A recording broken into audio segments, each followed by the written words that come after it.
¿Qué es la agricultura? Esto es bien importante. ¿Qué es la agricultura? La agricultura es la capacidad de saber perder en el momento para visionar y generar en el futuro.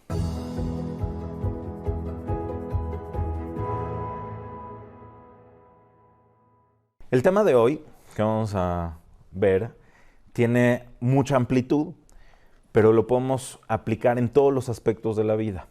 Vamos a entender cómo se dividió Jacob de Esav, cómo se dividieron dos hermanos que nacen en la misma casa, son educados con los mismos valores, tienen los mismos ejemplos de los mismos papás, de los mismos abuelitos, y salen dos naciones completamente incluso antagónicas una de la otra. Una es Israel, la otra es Edom. Entonces vamos a ver las raíces de cómo surge Israel y de cómo surge Edom. Y sobre todo vamos a entender el tema de las bendiciones que les da su papá Yitzhak a Jacob y a Esav.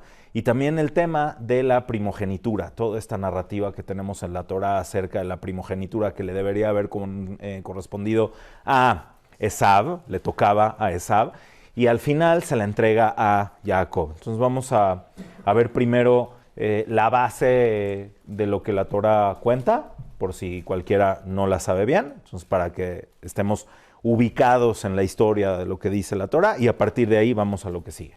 Entonces tenemos el nacimiento de Jacob y Esav.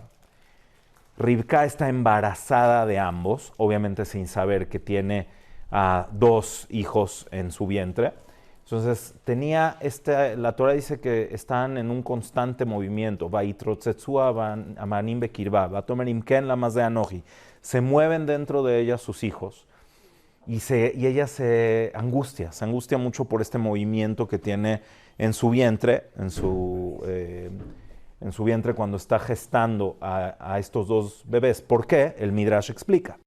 El Midrash explica que cuando pasaba en algún lugar donde había una espiritualidad elevada, algo bueno, algo bonito, algo trascendental, entonces ese bebé que ella tenía ahí se movía. Y entonces esto le daba mucha alegría a Rivka, porque decía, bueno, entonces este bebé que tengo aquí dentro de mí es un bebé que tiene una tendencia espiritual, que tiene una tendencia buena. Pero pasaba por un lugar que tenía una influencia espiritual muy negativa o algo muy malo y también se movía, como queriendo salir. Entonces ella pensaba que tenía adentro a un ser contradictorio, que tenía adentro de sí a un ser que tenía tendencias de lo positivo y muy marcadas y también tendencias negativas muy marcadas. Y eso la angustió mucho. Entonces el tener ese movimiento en su vientre hizo que fuera, todo esto de acuerdo al Midrash, ¿ok? Acuérdense que los Midrashim no necesariamente son históricos, pero quieren transmitir ideas profundas.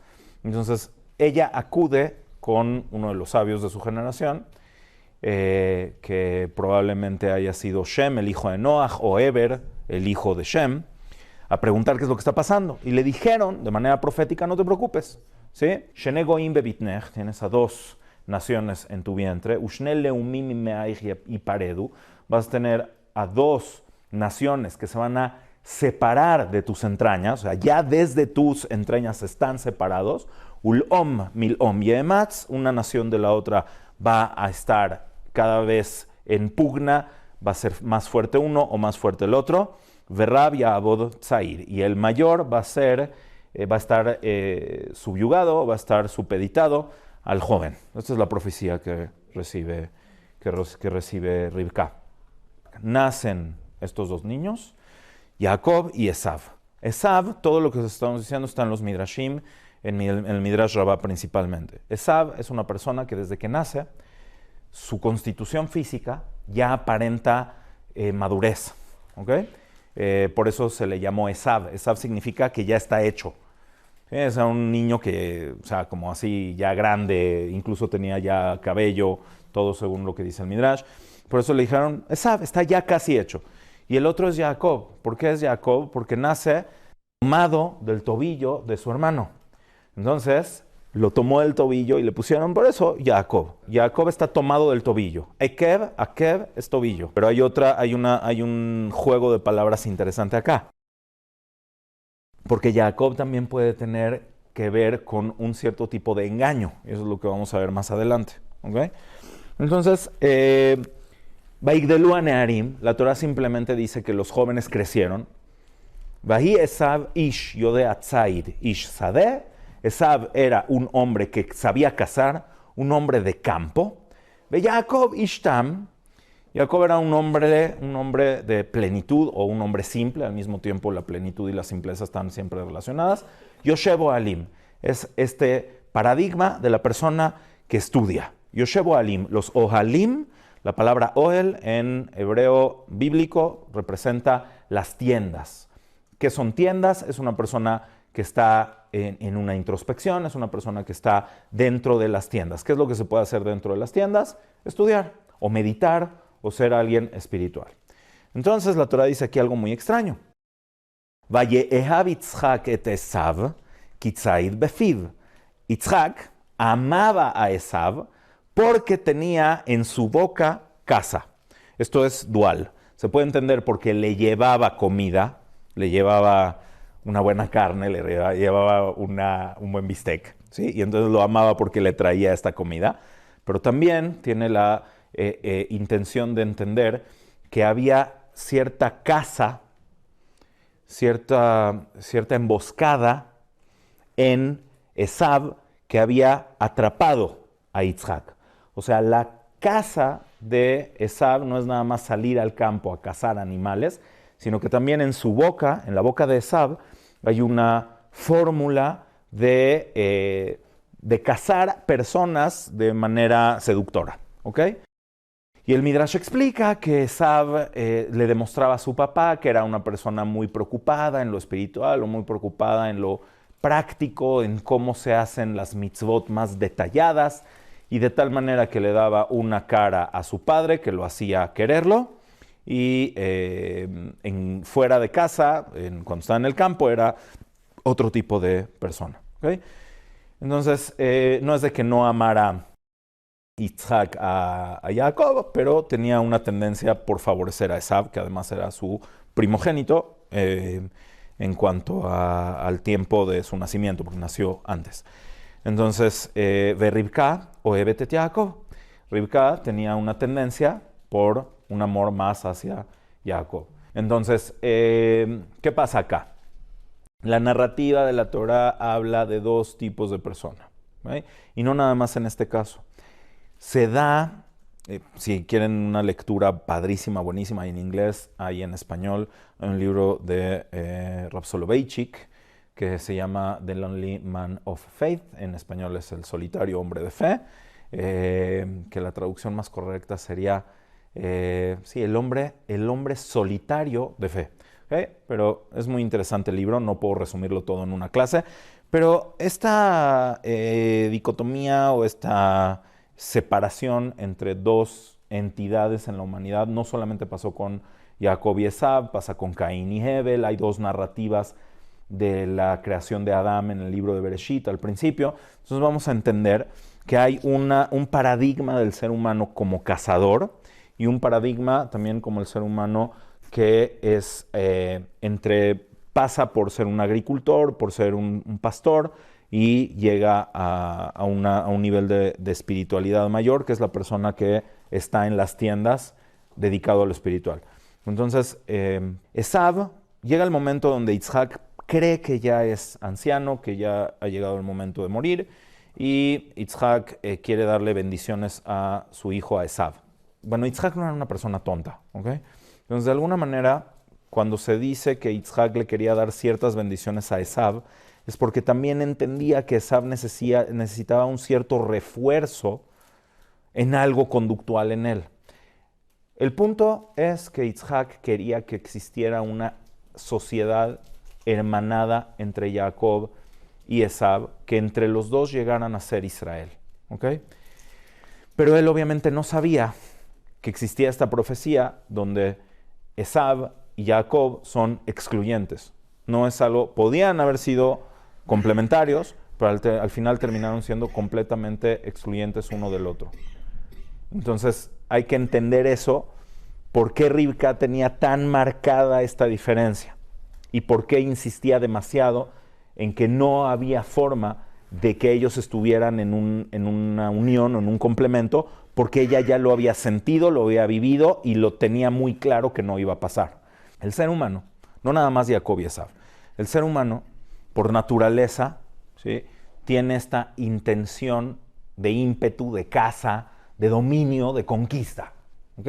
La humanidad, hombres y mujeres por igual.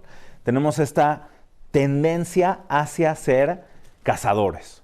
Si lo quieres ver desde un punto de vista antropológico, no me meto en la teoría de la evolución, pero vamos a decir que es muy marcado que en la antigüedad las personas vivían de una manera mucho más agresiva, donde había caza de animales, pero esta caza, esta fórmula de cazar animales, luego también empezó a ser el dominio de otras tribus o de los otros seres humanos que viven del otro lado del río y la conquista de ese otro reino, de esa otra comunidad, ¿sí? Y así se empezaron a hacer reinos e imperios.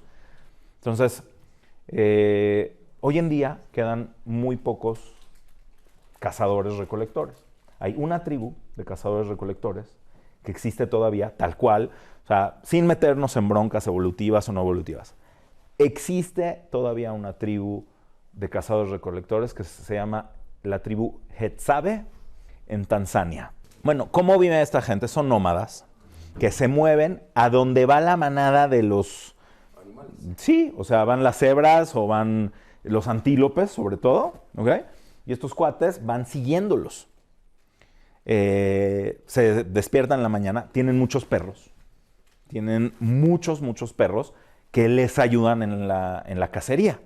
Entonces, imagínense, se despiertan en la mañana, suben a lo alto de la montaña o donde sea que estén, para ver a dónde andan los, también cazan babuinos, ¿ok? O dónde andan los antílopes. Los ven a lo lejos y ya van a cazar. Y hay videos de cómo cazan, es una locura. Entonces, de verdad es un asunto súper primitivo. O sea, van con sus lanzas, con arcos, con flechas, haciendo ruido así en la casa, literal. Entonces, le hicieron una entrevista a un jefe de la tribu y le preguntaron, ¿sí? Esta entrevista la pueden ver en YouTube. ¿Sí? ¿Cómo se llama el cuate que hizo la entrevista? Se llama Mike Corey, que es un cuate que tiene su canal de YouTube y es muy famoso. O sea, va siempre a las cosas de naturaleza y... Ok, entonces le pregunta al jefe de la tribu qué es lo más importante en la vida. Es impresionante lo que contesta, de verdad está impactante. El cuate contestó, ¿qué es lo más importante en la vida? Se queda pensando y dice, en su idioma, manaco, que es carne. ¿Qué es lo más importante en la vida? Carne. ¿Y qué es la felicidad en la vida? Dice, carne y miel. ¿Qué es lo más así, guau, en la vida? Carne y miel. Y luego le preguntan, ¿qué pasa cuando alguien muere? Digo, ok, ¿qué contestó este cuate? Nada, lo ponemos en una cueva y seguimos adelante. Vamos al señor que murió. Lo ponemos, por lo menos no se lo comen. ¿Ve? ¿Sí? Lo ponemos en una cueva y seguimos adelante. Tal cual. Ok, lo que quiero decir acá, ¿sí?, que esto es lo importante, es de que hay un instinto en la humanidad de caza. Ahora, nosotros pensamos que somos más desarrollados. Pensamos que tenemos más desarrollo, que tenemos más amplitud, que estamos ya en otra. Pero la realidad es que no. Solamente se sofisticó la caza. Como les decía, por ejemplo, Nimrod, también se le llama Nimrod, que es Ish Tzaid, pero él ya vivía en una sociedad sedentaria. Era el rey de una civilización, ¿okay? Pero sigue siendo un cazador en el sentido del dominio, del poder. ¿Cuál es el punto con el cazador? El cazador, o el cazador-recolector, tiene una satisfacción inmediata de lo que hace. Entonces, sus instintos, porque además es muy riesgoso cazar también, ¿okay? Te tienes que exponer para cazar y es una vida muy precaria, pero lo que tiene de positivo es que la gratificación de la caza es inmediata. El día que lograste cazar y tienes una presa, prendes la fogata, haces ahí literalmente tu fiesta, o sea, la palabra fiesta que viene de comer carne, ¿sí? Ahí están todos alrededor de la fogata, festejando, comiendo, no sé qué, El placer es inmediato. Entonces, el problema es de que al día siguiente tienes que hacer lo mismo, porque entonces otra vez no hay carne. No hay carne, entonces no hay vida, entonces no hay nada, ¿sí? O sea, no hemos en un sentido claro evolucionado, sino simplemente tenemos este instinto cazador todavía nosotros. El instinto cazador es lo que determina a lo largo de todos los siglos y los milenios. La estrategia del cazador es la estrategia del placer inmediato, ¿ok? Entonces, cuando tú tienes gente joven que no sabe visionar, que no tiene paciencia, o gente no joven, que simplemente está buscando nada más lo que sigue, el placer inmediato que sigue, es ese instinto cazador del cazador-recolector. De nuevo, otro día hablamos de Darwin y del si es o no va o no va con la Torah. El tema es de que existen estos instintos, incluso de acuerdo a la Torah, porque hay dos narrativas en la creación del ser humano. De nuevo, les pido que vean el libro de Rob Soloveitchik, en la cual la primera narrativa del ser humano, de la creación del ser humano, sí se refiere a un ser que es más impetuoso, más... un cazador, una persona más agresiva, un ser más dominante, ¿sí? Y después habla de una narrativa de un ser que es sedentario, que es visionario, que es creativo, ¿ok? Pero entonces, Jacob y Esav están en esto, pero no es nada más Jacob y Esav, es toda la humanidad. Ahora, en algún momento, la humanidad deja de ser cazadora-recolectora y pasa a ser sedentaria, pasa a ser una civilización. ¿Qué es lo que determina, qué es lo que genera la posibilidad de la civilización? Bueno, la agricultura. Esto es lo que genera la sociedad sedentaria y, por lo tanto, la civilización. Muy bien. Entonces, ¿qué es la agricultura? Esto es bien importante. ¿Qué es la agricultura? La agricultura es la capacidad de saber perder en el momento para visionar y generar en el futuro. Es la visión de una persona. Ok, imagínense, ¿qué es lo que tiene el agricultor? Tiene un costal de semillas, ¿ok? Llámale trigo. Se las puede comer. Y puede vivir quién sabe cuánto tiempo con eso. Entonces el cuate, sí, vamos a describirlo desde una manera un poco gráfica, ¿sí? Alguien ve cómo crecen los árboles, ¿no? O cómo crecen las plantas. Y dice, yo puedo replicar esto. Yo puedo hacer esto. Nada más déjame ver cómo se hace, ¿no? Entonces, imagínense cómo cae una naranja del árbol, ¿no? Cae la naranja tiene semillas, tiene un ambiente propicio para que se genere, para que se germine la semilla, que es la pulpa de la naranja. Está diseñada para pudrirse y a través de que se degrada, se puede generar el ambiente para que germine la semilla y crezca el siguiente árbol de naranjas, ¿ok? Me dice, yo creo que puedo replicar esto, ¿sí? Entonces, imagínense el trabajo que costó generar la primera cosecha. Aquí estamos hablando ya de una persona que puede visionar, que puede... Sí, el agricultor es el primer inversor de la historia. Supo invertir para poder tener para que le reditúe una ganancia a largo plazo, una cosecha. Arriesgar, perder, porque puede perder, se le inunda y va a trabajar. Y no hay resultado hasta quién sabe cuándo, ¿ok? Es una transformación completamente revolucionaria a nivel mental. Entonces, esta es una transformación loquísima. ¿Okay? Ahí el ser humano, literal, el ser humano empieza a ser Adam, realmente, ¿ok?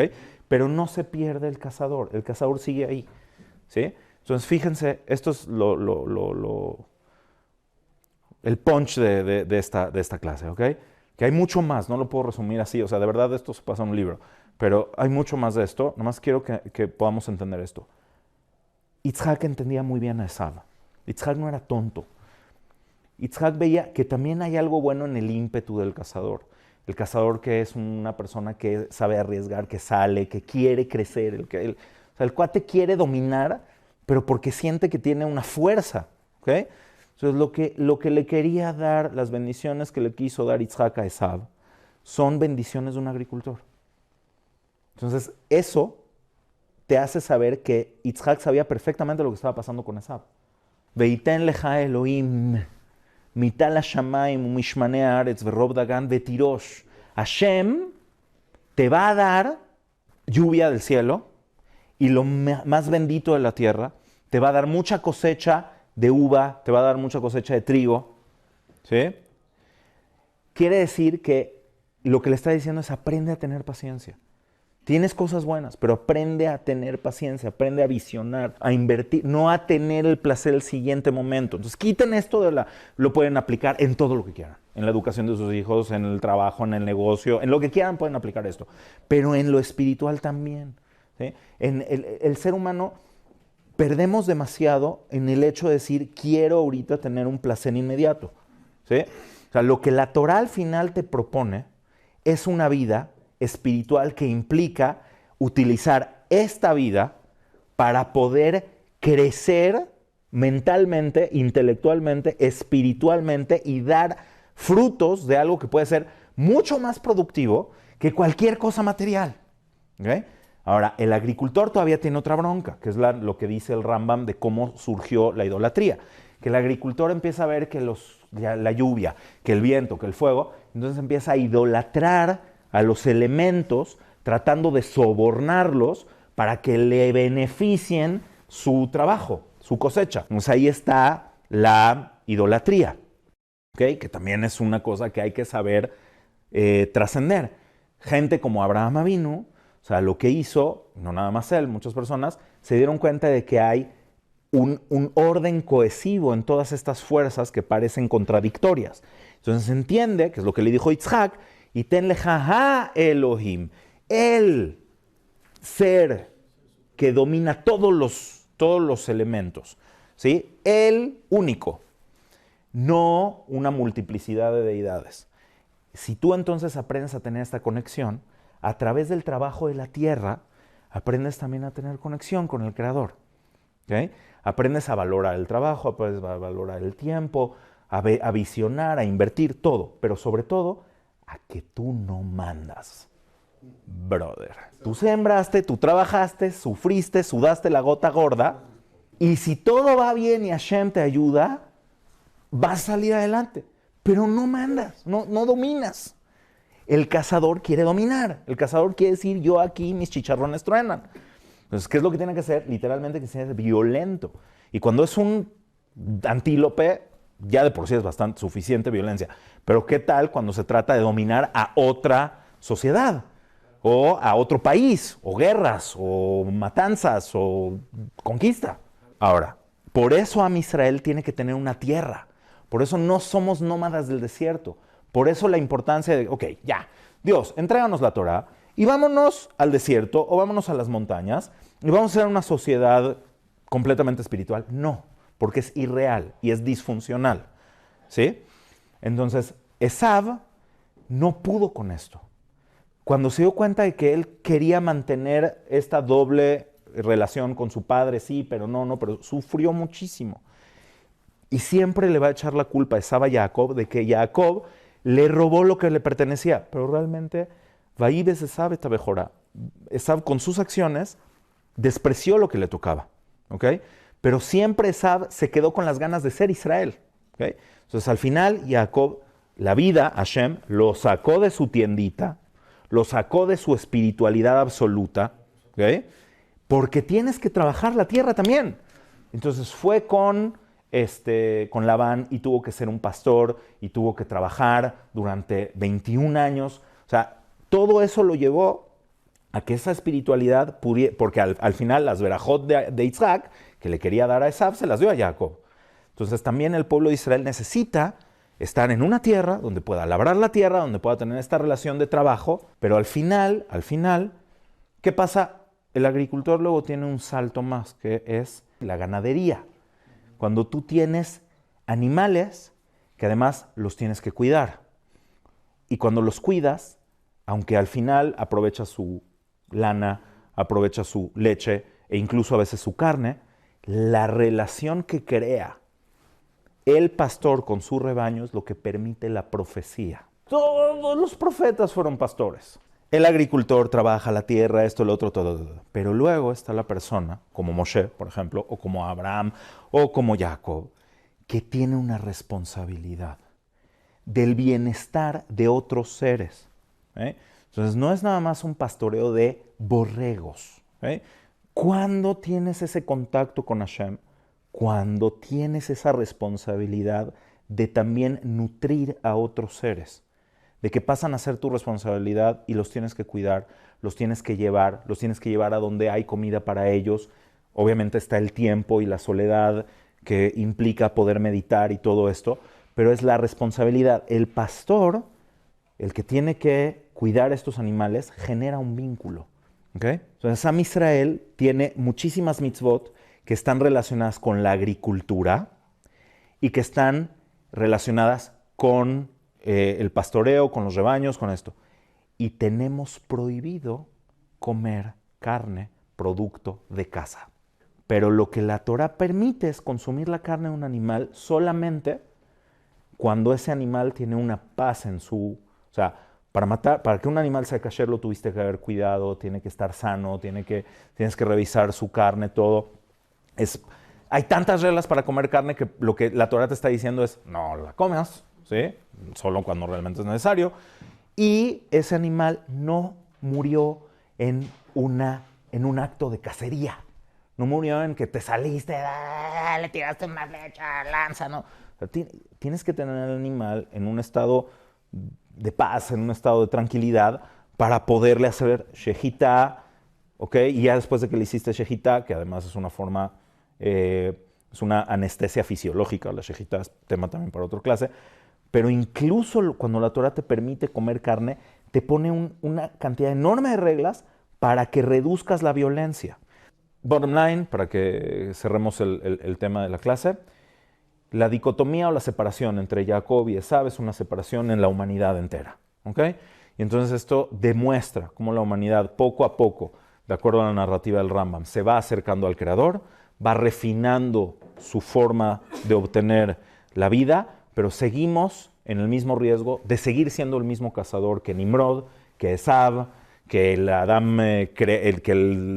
descripción de Adán en un tema impetuoso o posesivo, autócrata, déspota, lo que quieran decir, o podemos tratar de ser personas relacionadas con la tierra, relacionadas con un mundo real donde hay que trabajar.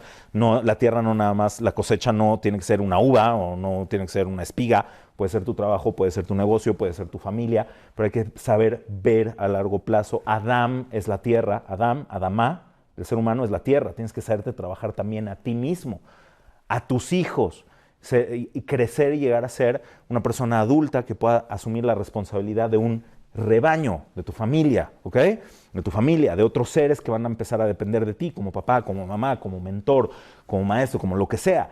Si tienes empleados que trabajan para ti, no te aprovechas de ellos, no los explotas, son parte de una cohesión que te da la posibilidad eventualmente de llegar a una conciencia que te lleva a contactar con Hashem e incluso, en el mejor de los casos, la profecía, ¿ok?